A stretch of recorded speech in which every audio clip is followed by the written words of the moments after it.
Good evening. I'm Morehouse III, and this is Broadway After Dark. Tonight we have with us Stavroula Toska, who is the director of the film Beneath the Olive Tree, a documentary which was narrated by Academy Award winner Olympia Dukakis.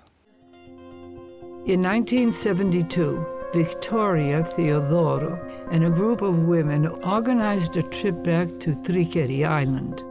They wanted to pay tribute to the dead. Victoria had one more reason to take this trip. She anxiously looked for the journals by the olive trees, all over the island. There was nothing to be found. It just won the Santa Fe Film Festival Award for Best Documentary. One of the origins of that was the journals that you came across.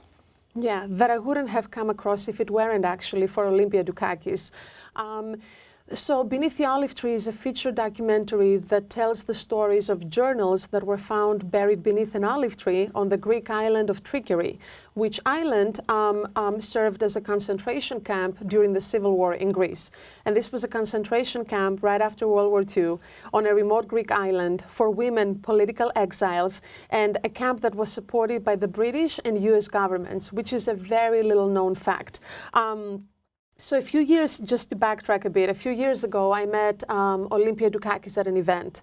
And at the time I was just giving up on acting and I wanted to start writing and producing and creating my own work. And Olympia and I started talking. I gave her some stuff to read, and one thing led to another, and she handed me a book that was talking about these journals. And I think I always say, and I truly mean this word, if it weren't for Olympia, I honestly don't know where I would be at this point in my life. And I certainly would have never found out about this part of Greek modern history that has been buried for so long. About 5 in the evening, we finished loading the camp supplies on the boat and began boarding with our personal belongings. In the midst of this, V, nicknamed Tinkerbell, tiny and skipping around with a smile on her face, ran towards the olive trees and swiftly dug a hole in the ground. She buried the journals wrapped in plastic, hid in a tin can. God forbid we were caught. The punishment would be death. I understand that your grandmother was one of these women who was a political prisoner.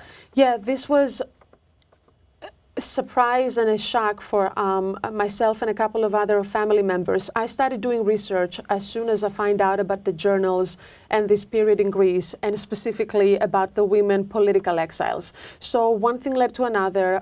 We were getting ready to go to Greece and start filming interviews, and I just accidentally sort of asked my mom one day, and I said, "Mom, what do you know about the Civil War? You were a little girl at the time. What do you remember?" And for months and months, she refused to answer. She refused to say anything to me, which only, of course, made me more curious and made me to want to dig deeper and find out what they're keeping from me. One thing led to another, and I found out that my maternal grandmother, who raised me with my mom, had been a prisoner, a political prisoner, for 3.5 years, and they never, ever talked about it in our home. You couldn't get your mom to talk about it. Did she talk at that time? Did she talk about it later? She talked after I went back and forth to Greece for a couple of times over a period of a year, and after she saw that a lot of other women who were complete strangers to me by that point, they were opening their hearts to me and talking to me about their stories. She sort of started realizing this tremendous need that I had to actually find out about our family's history and to, you know, connect the dots, put the facts together. So it also took me threatening at some point that I will never go back to Greece to see her again, and that I'm just staying in America and that's it. So that kind of shook her up a bit, because she knows I usually mean it when I say things like that. So after that, she agreed to be interviewed for the documentary. So that's part of the film as well, me going back home and discovering all these, you know, secrets in my family. One of the things that must have surprised you is that your relationship with your mother, which had been strained because of your questions about this period in time, probably got better. Just when we think we know everything about our families, our parents especially, you know, they just throw something on the table and you're like, whoa, what just happened? it definitely, we bonded much more. In many, many ways, I see my mom as a very dear friend of mine sometimes, and not just as a mom, you know. And I was able to understand her better, the way that she raised us, the way she is, her whole attitude, how she sees life, how she deals with problems. It all ties back to her childhood and the way she was raised and her experiences during the Civil War. There's just no two ways about it. Did she see the film? Or has she seen it? She has not seen it yet, and I'm a little nervous because we're going to be going to Greece at the Thessaloniki International Documentary Film Festival in mid-March, and it's going to be the first time that we're screening Beneath the Olive Tree in Greece, which I have to tell you, Ward, it's a dream come true for me. Ever since I made this project, ever since I started working on this project, my dream has been to premiere it in Greece at the Thessaloniki International Film Festival. So my mom is going to see it for the first time. A lot of the women in it are going to see it for the first time. So this is nerve-wracking and exciting at the same time. And I know I'm going to get emotional, Yes. but I'm excited about it. Yeah. It is a very emotional film, but one of the saving graces, if you will, of the film is that some of the people who endured unbelievable torture were able to come out of it with a forgiving attitude. In fact, one of the things that stuck in my mind was the woman who had been tortured by a man who she met after the war, and he was penniless after the war, living in poverty. She actually offered him some money and said, in a sense, I forgive you. How could she do that? I gotta tell you, well, first of all, I'm so glad that you watched the film so carefully, and you know, things like that have stayed in your memory. The one thing that I want to say is that more than anything, when we talk to people and we say this is a film about the Civil War in Greece and those journals and political exiles, they think that it's going to be about who was right, who was wrong, who beat who killed who, and whatnot. And more than anything, it's a story about love, standing up for your ideals, healing, and a story of forgiveness. And this specific woman that you mentioned just now, Vagelio, she was beaten by this man in a concentration camp for 24 hours nonstop. And then years after the concentration camps were shut down, she was crossing the street one day in Athens, going to her work, or I believe leaving work, and he just tapped her on the back. He just happened to cross paths with her, and she turned around and looked at him and didn't even recognize him in the beginning until she looked deep into his eyes. And she felt bad because he was homeless. His family had disowned him. He explained to her the mental state that he was in at the time, years ago, when he tortured her. And she said to him, listen, you did what you needed to do to survive. I stood up for what I believe to be right, and I feel terrible for you. And she took him to a cafe, she gave him some money, and actually told him that every 2 weeks when she's getting paid from her job, she's going to be meeting with him and giving him a little bit of money so he can have some food at least for a few days. She never saw him again.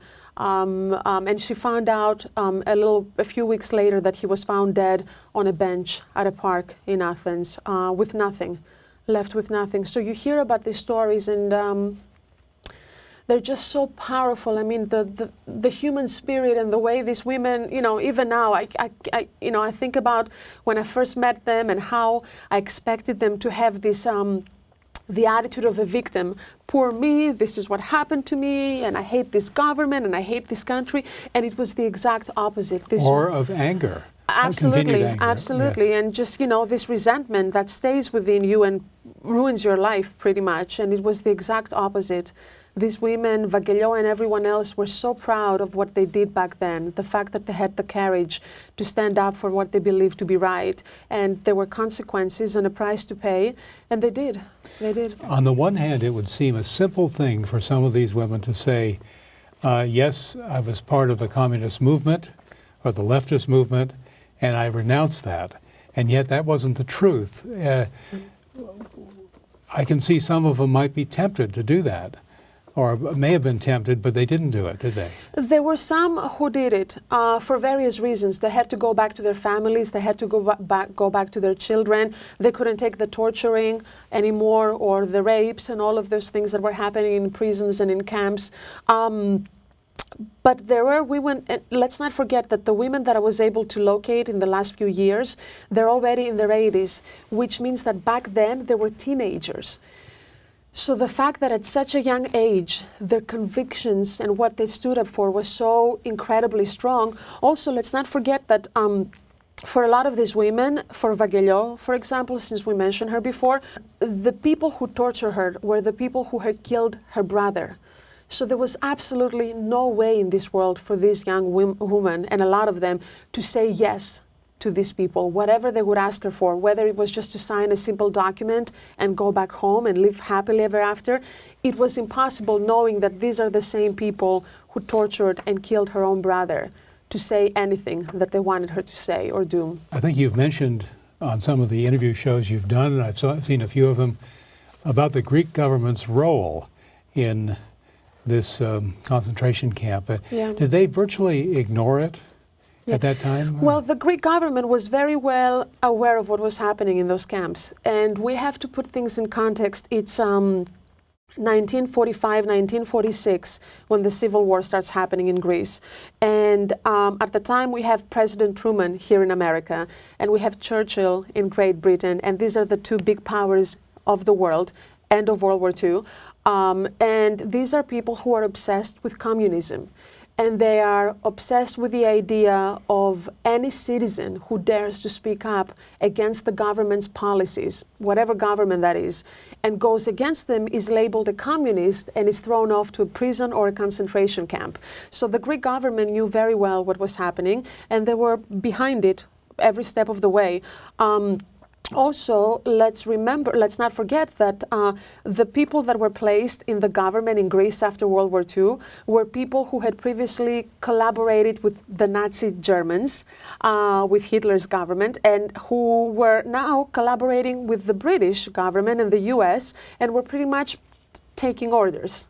It's as simple as that, really. From all the screenings we've been doing so far, all around the US, one of the things that most Americans are very surprised to hear is that Greece at the time was the first experiment for the US's new foreign policy, which was part of the Truman Doctrine and the Marshall Plan. People don't realize, they think that it's only been in the last 20 or 30 years that America has adopted this new foreign policy. It happened in the 40s, and Greece was the first country they experimented with. We talked earlier about Beneath the Olive Tree winning the Santa Fe Best Documentary Award. You've been at other festivals. Where do you go from here? Where do we go from here? Well, we're going to Greece, which Right. is exciting, but the film has been doing the festival rounds for a few months already, and we have picked up 4 awards, which I'm thrilled about and beyond honored. We are looking into a distribution deal. We are speaking with Netflix and Amazon Studios. I obviously want to be very careful, because I want to make sure that as many people as possible can see this film. So at some point, I've also entertained the idea of self-distribution. As a first-time filmmaker and as a documentarian specifically, I'm learning a lot about the way the industry works when it comes to, like, you finish a film and you're like, okay, I'm done, this is great. And you're like, wait a minute, there's this whole other animal that I have to deal with right now. But the distribution model has changed so much in the last few years because of platforms like Netflix and iTunes and Amazon Studios. So I'll be letting you know as soon as we have a distribution deal in place. We've had such an incredible team of people work on this project. I mean, nobody really signed on to do this because they were making so much money out of it, or they were just going to become famous or anything. And Olympia Dukakis was the first person who said, you want to tell this story? Because she's been passionate about the journals and these women, and she's been wanting to tell their stories for a few decades now, since she first found out about them. But she was like, I'll be by your side and I'm going to support you every step of the way. Let's do this. And then all these people started, coming around, and I've been very fortunate. What is your next goal as far as work is concerned? Well, there's a couple of other things that I have in the works. It's a project about domestic violence that Olympia and I and a couple of other people are developing. It's another a 1-hour TV drama series that it's based on true events, some experiences that I've had in the last few years, and that's a deeply personal story as well. and that seems that it's going to be hopefully taking off, getting a development deal pretty soon. And I've recently signed on to produce A Photographic Memory, which is a feature documentary directed by Rachel Elizabeth Sid, and it tells the story of Rachel losing her mother as a young baby, as a little baby, and then discovering who her mother was as a photojournalist after years of finding footage and all sorts of articles and interviews about her mother. So I promised myself I wouldn't make another documentary anytime soon, but this was just a great story and I couldn't, stay away. Oh. So yeah, a couple of things. Yes, but you began your acting career, and I must tell our viewers that you went to the American Academy of Dramatic Arts. And you went to the American Academy of Dramatic Arts. I think you're, but I never became an actor, and you did. But before you came to America, you were in several TV series in Greece, and they were comedies. It feels like a whole other lifetime. I just don't know who that person was.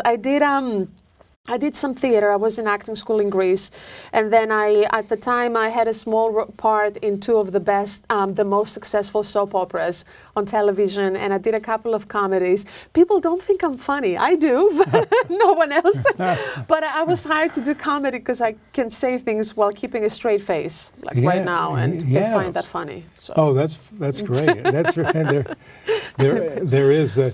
Now, have you ever thought about doing a comedy as a film? Yes, I have so many ideas. As a matter of fact, I'm writing my first feature film right now, and I wanted the tone to be very serious. And I'm part of this writing group with the Film Fatales organization, and we were reading it, and one of the writers in the group was like, "But Stavroula, is this a comedy or this is drama? Because it's really funny." And I'm like, but you know what? In drama, there's so much humor. Otherwise, we just, that's with everyday life. We don't survive without humor. That's beautiful. It's a, comedy is the best medicine, as some people say. It sure is. Well, that's one of the things that the women in Beneath the Olive Tree always said to me in interviews. And off camera, they were just hilarious. And they said, but Stavroula, how do you think we survived if we didn't talk to each other and sometimes even make fun of the way, a woman was screaming when, she was being tortured, said, a few days later when the person had recovered, we would just sit down and laugh about it and move on. Otherwise, we would have died in those camps. You mentioned that your mom, who wasn't in one of the camps, her mom was in one of them, hasn't seen it. But have you talked to several of the people who were in the camps who have seen the film? I've spoke to a couple of scholars who saw the film and were interviewed, and they have studied extensively that period, and they actually had nothing but great things to say about the film and the way the women are being portrayed and the way we touch on the, just human nature. War is war, no matter what, is how we deal with it as human beings and what we make of it. So, like I said before, for a lot of the women in the film, it's going to be the first time that they're going to watch the film in Thessaloniki. And you know what? A lot of them, it's interesting because that goes back to my mom not wanting to speak to me about that time in her life, and me at times also being selfish and forgetting that it was very painful for her. It was really traumatic, and she didn't want to bring up in the surface any of those things, no matter how much I insisted.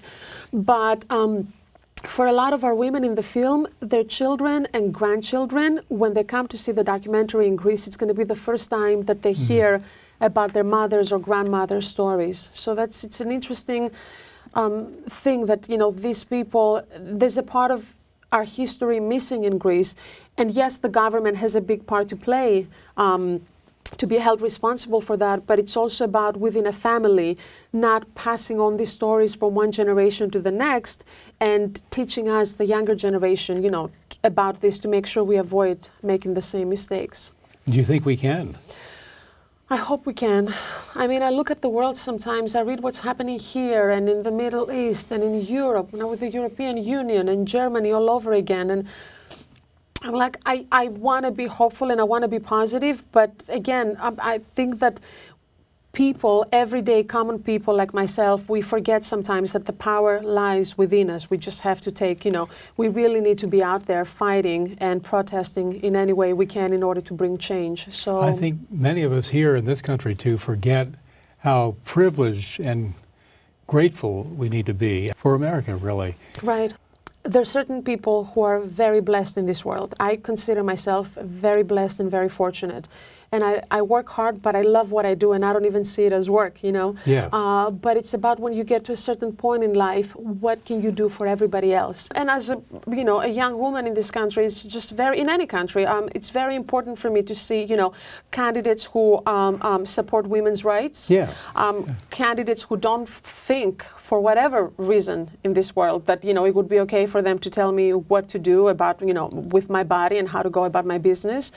Candidates who support education, candidates who want to keep us out of war, if that's possible at this point. I mean, we've gone so deep down this river, and it's just, I don't know how anybody will be able to just strike deals and make this happen while keeping this country safe.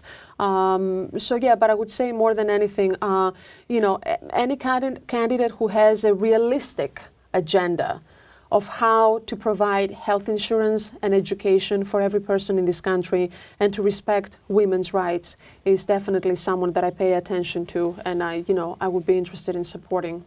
One of the things I was struck about your documentary is that the beautiful scenes around the islands where the concentration camp you wouldn't was think located. that You this wouldn't was think an that, island that, right. you know, 70 years ago. You know, it was interesting also because you have so many people from outside Greece, Germans, Russians, even Turks, who of course they buy a lot of property in Greece, especially the last few years with the crisis, the financial crisis there. But these people know our history much better than we do at times. Because when we first went on Trickery Island to film with the women there were Russians and there were a couple of German families who own properties on the island, and they were there on vacation. Excuse me, and they were actually, they knew what, they asked me, oh, what do you have the camera for? What are you doing exactly? And I explained to them, he said, oh, I've heard stories about this and I've read books about this subject and I know about these women, it's incredible. You're going to a festival in Greece, a film festival, in the very near future. Is it still a place that Americans look in awe and wonder at a place for vacations? Is it still a place for vacations? Word. First of all, when you go to Greece, you have to go with a Greek. And that would be me, of course. So you have to have a Greek person just show you around. It's going to be a whole different experience. What gets me about my country every single time, about Greece, is that you go there and it's even more beautiful and it's even more breathtaking and fascinating that you've seen in any pictures or in any videos you've ever watched about Greece. The people, the food, there's just, no matter what the crisis and everything that's happening, there's something in the air when it comes to Greece. And it really is an experience, being at the Acropolis or going to the islands, visiting Crete, where Kazantzakis was born and raised and wrote this incredibly important, amount of work that he's left behind. It's just, I feel bad for people who haven't been to Greece. Yes. Of course, that spirit of Greece and that love of nature and food and everything was captured by Anthony Quinn, who was far from being Greek. Yes, he was Mexican. Of course, you're right. But he captured the spirit of Greece absorbed with the Greek. He sure did. Yes. He sure did. The last time I was in Crete, actually, I went to the specific spot where they're having that big dance towards the end of the film. Yes, yes. I was like, this is just amazing. And I was looking around and you see the Aegean Sea and it's incredible. I cannot wait. I'm a little annoyed that I have to be there in March when it's still a little chilly. Right. But I spoke with my mom 2 days ago and he said, oh, we're up in the 50s already. You should just, bring like light clothes and, maybe you'll go to an island for a couple of days. So I don't know. We'll see. We'll see. But I hope everybody gets to visit Greece and I hope everybody gets to watch Beneath the Olive Tree sooner than later. Another thing I love, besides some of the scenery and some of the beautiful, poignant, heart-rending comments in the film were the drawings. And actually they insulated you, if I may say so, a little bit from the horrors of not the Holocaust, but the torturing. And they're graphic, but they're in your face, but not overwhelmingly so. Yeah, it was intentional. We wanted to make sure that there is some sort of reenactment of, the tortures and what was happening in the camps. And just going through the journals, the 7 journals that were found beneath the olive tree, it was really hard to pick the best excerpts to just include them in the film, because there's just so many. There's just, I mean, the women, the writing that they did was incredible, and what they describe is just really unbelievable. So we had a very talented animator, Polina Zaitseva, who worked with us for almost 2 years during post-production and really just did the best job we could have asked for. So I think it's one of the things that pretty much everybody who sees the film, they comment on it, how much they enjoy the sketches and the animation. It must have been right after midnight when we heard terrifying screams coming from a tent. The voice was heart-wrenching. "Who are you asking me to denounce? My brother's blood? I won't!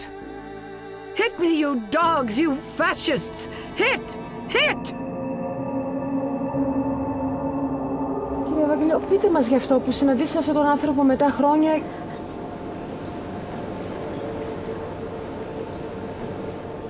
Όταν βγήκα από την κλινική, νιώθω ένα χέρι να με πιάνει, γυρίζω και βλέπω το βασανιστή μου.